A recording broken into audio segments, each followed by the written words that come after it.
Welcome to N3 Ninja on the Next News Network, unmasking the narrative one strike at a time. Corporate America loves to test the waters of identity politics, assuming their decades of market dominance make them absolutely bulletproof against a consumer revolt. They convince themselves that we won't actually walk away.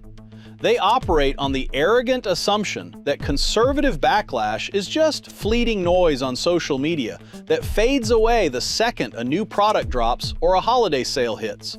But the market has a long memory, and the financial bill always comes due.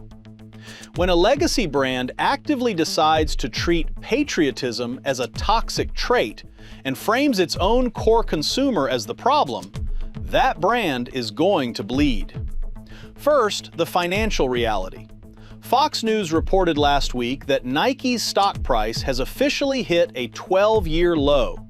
Since reaching its all-time high of $177 a share 5 years ago, the company has seen an 80% drop. In total, nearly $200 billion in market value has been completely erased. $200 billion isn't a supply chain hiccup. That is a catastrophic, self-inflicted collapse.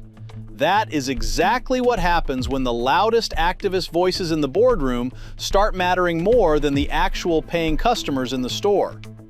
Second, the origin of the backlash. The crash has drawn a victory lap from Senator Ted Cruz, who responded to the news on X by pointing directly back to 2019. That year, Colin Kaepernick complained about a planned Nike shoe featuring the Betsy American flag. Nike pulled the shoe, releasing a statement that they had, quote, concerns that it could unintentionally offend and detract from the nation's patriotic holiday.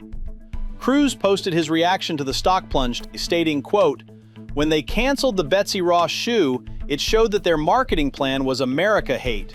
I went out and bought brand new shoes, shorts, t-shirts. Turns out I wasn't the only one. Hashtag go woke, go broke.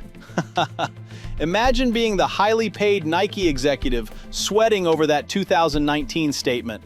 Oh no, a historical flag with 13 stars. It might unintentionally offend someone on the 4th of July. Quick, cancel the release. We can't let anyone celebrate America without a trigger warning. It is pure, unfiltered corporate panic. Back when Nike originally pulled the sneaker, it wasn't just Cruz calling them out. Then Senate Majority Leader Mitch McConnell went on the record stating, quote, if we're in a political environment where the American flag has become controversial to Americans, I think we've got a problem. McConnell diagnosed the exact rot inside the company. It was never just about a pair of canvas sneakers. It was a corporate litmus test for loyalty to the country that made them wealthy. The left loves to pretend boycotts from the right don't work. They tell us conservatives don't have the discipline to hit a company's bottom line over the long haul. Nike's $200 billion bloodbath proves them dead wrong. When you declare war on your own base, your base finds somewhere else to spend their hard-earned money. Nike insulted the flag. They alienated the patriots. And now, they're scraping the absolute bottom of a 12-year barrel. It is a textbook lesson in self-destruction, and every other woke corporation should be taking notes. That's it for this N3 Ninja update. Stay sharp and keep watching the Next News Network.